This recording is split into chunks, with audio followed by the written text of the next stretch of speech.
ఈ రోజే డౌన్లోడ్ చేయండి. మీ ఫేవరెట్ షోస్ చూడండి. బిహారీ గారు, నేనేమి చెప్పలేను. నాకు విడాకులు కావాలి. ఆ విడాకుల మీద మీరు సంతకం పెట్టాలి.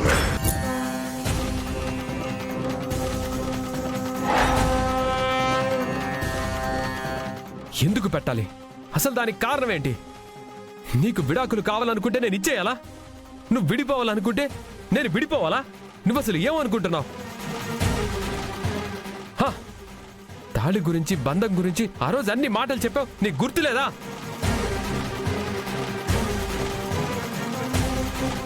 నీ మెడలో నా ఆయుష్ని మోస్తున్నానన్నా.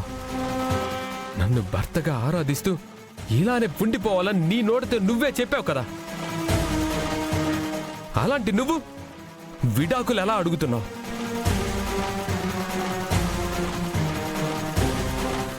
ఈ విడాకుల నిర్ణయం నీదేనా, లేక వేరే ఎవరైనా నిన్ను ఫోర్స్ చేస్తే నువ్వు ఇలా మాట్లాడుతున్నావా?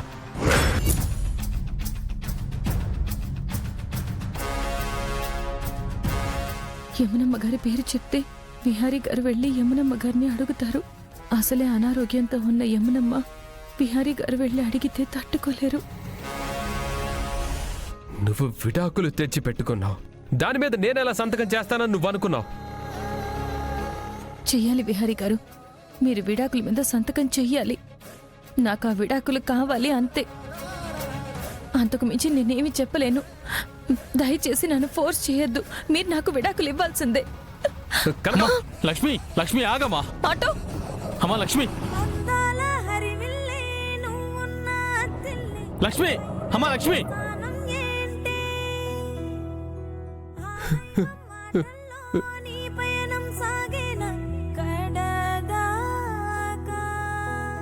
విహారీ,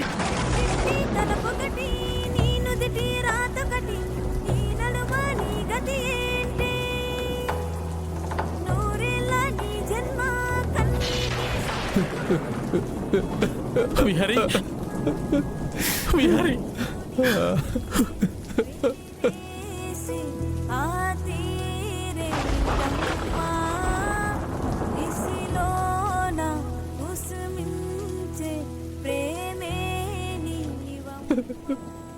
మావయ్య, ఏంటి మావయ్య, నేనింట్లో నిజం ఎలా చెప్పాలి? తనని సమాజంలో నా భార్యగా ఎలా పరిచయం చేయాలని చూస్తుంటే తనేంటి మావయ్య విడిపోదాము, విడాకులు ఇస్తానని చెప్తుంది. నా వల్ల అన్యాయం జరిగింది, నేను తిరిగి న్యాయం చేస్తానంటుంటే నన్ను అన్యాయం చేసి వెళ్ళిపోతానంటుంది ఏంటి మావయ్య? బాధపడకు విహారీ, ఈ ఆడవాళ్ళు, ఈ వాతావరణం ఒకటేరా. ఎప్పుడు ఎలా మారతారో తెలీదు. సరే విహారీ, రా ఇంటికి వెళ్దాం. తనతో నెమ్మదిగా నేను మాట్లాడతాను. మావయ్య, నన్ను కాసేపు ఒంటరిగా వదిలేండి మావయ్య. అది కాదు విహారీ. మావయ్య ప్లీజ్.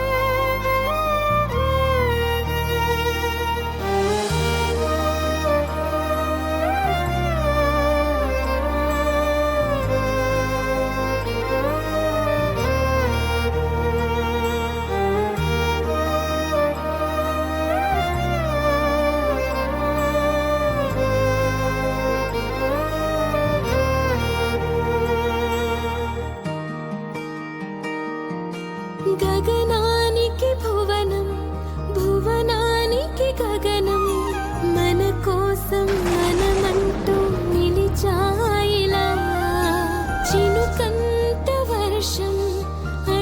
తాళి గురించి, బంధం గురించి ఆ రోజు అన్ని మాటలు చెప్పావు, నీకు గుర్తులేదా? నీ మెడలో నా ఆయుష్ని మోస్తున్నానన్నా. నన్ను భర్తగా ఆరాధిస్తూ ఇలానే పుండిపోవాలని నీ నోటితో నువ్వే చెప్పావు కదా.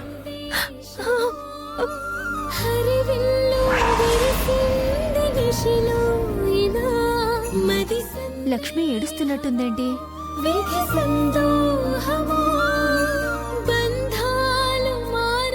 లక్ష్మి, ఏంటి లక్ష్మి, ఏమైంది? ఎందుకు బాధపడుతున్నావు? ఇందాకటి నుంచి లేవు, ఎటు వెళ్ళావో తెలీదు, ఏమైందో చెప్పట్లేదు. ఎందుకు బాధపడుతున్నావో నాకెలా తెలుస్తుంది లక్ష్మి? బాధపడకమ్మా. నన్ను మీ అమ్మే అనుకుని నాతో నీ బాధని పంచుకో. వసుదమ్మ,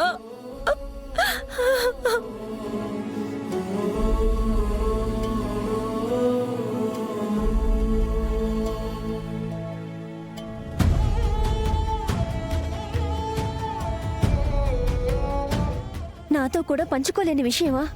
ఎందుకు నీ బాధని పంచుకోలేకపోతున్నా? ఏంటా రహస్యం? తను చెప్పలేదు వసుదా. తను మనకన్నీ చెప్పింది. తను మన మనిషి అనుకున్నాం కానీ తను మనల్ని అలా భావించలేదు. మనల్ని పరాయి వాళ్ళగానే చూసింది. బాబాయ్ అలా అనద్దు బాబాయ్. ఇంకెలా అనాలమ్మా? అన్ని విషయాలు మాతో పంచుకుని నువ్వు అంత పెద్ద నిర్ణయం తీసుకొని ఎలా మాకు చెప్పకుండా ఉన్నావు? పెద్ద నిర్ణయమా? ఏంటండి అది? తను విహారీకి విడాకులు ఇవ్వడానికి సిద్ధపడింది.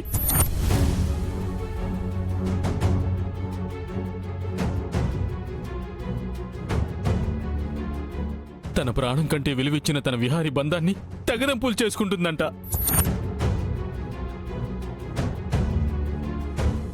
ఏంటి లక్ష్మి, ఆయన చెప్తుంది నిజమేనా? నిన్నే లక్ష్మి, చెప్పు.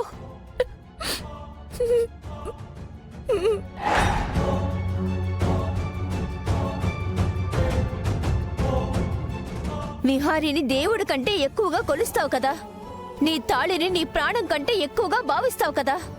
నీ సౌభాగ్యం అన్నిటికంటే ముఖ్యం కదా. మరి ఎలా విహారీకి విడాకులు ఇవ్వడానికి నిర్ణయం తీసుకున్నావు?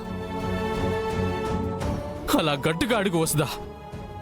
అక్కడ విహారీ తట్టుకోలేని పరిస్థితిలో ఉన్నాడు. అసలు ఇప్పుడు ఏ అవసరం వచ్చిందని ఎందుకు ఇలా చేస్తున్నావు అంటే నోరు విప్పట్లేదు, ఏమీ చెప్పట్లేదు. చెప్పు లక్ష్మి, నువ్వు ఎందుకు ఆ నిర్ణయం తీసుకున్నావు? అమ్మా, దయచేసి దాని గురించి ఏమీ అడగద్దు. నేనేమి చెప్పలేను. అది కాదమ్మా, నీకు విడాకులు తీసుకునే ఉద్దేశమే ఉంటే ఇన్ని రోజులు ఈ కష్టాలన్నీ ఎందుకు భరించావు? ఇన్ని రోజులు ఈ కన్నీళ్ళని ఎందుకు నమ్ముకున్నావు? అసలు నీ భర్తనే నువ్వు వద్దు అనుకుంటున్నావంటే ఇన్ని రోజులు మీరు పడిన బాధకి అర్థం ఉంటుందా? సముద్రం మొత్తం తెప్ప మీద చిన్న ఆశతో ప్రయాణం చేసి భయంకరమైన తుఫానుల్ని రాక్షసాలని ఎదుర్కొని తీరం కనిపించిన తరువాత అటువైపు వెళ్తున్నప్పుడు తెప్పని ఎవరు వదలరమ్మా. తీరం చేరాలనే ఆశని ఎవరు వదులుకోరమ్మా. ఇది ఖచ్చితంగా నీ నిర్ణయం కాదు, ఎవరో నీ చేత ఈ పని చేయిస్తున్నారు. నిజం చెప్పు లక్ష్మి.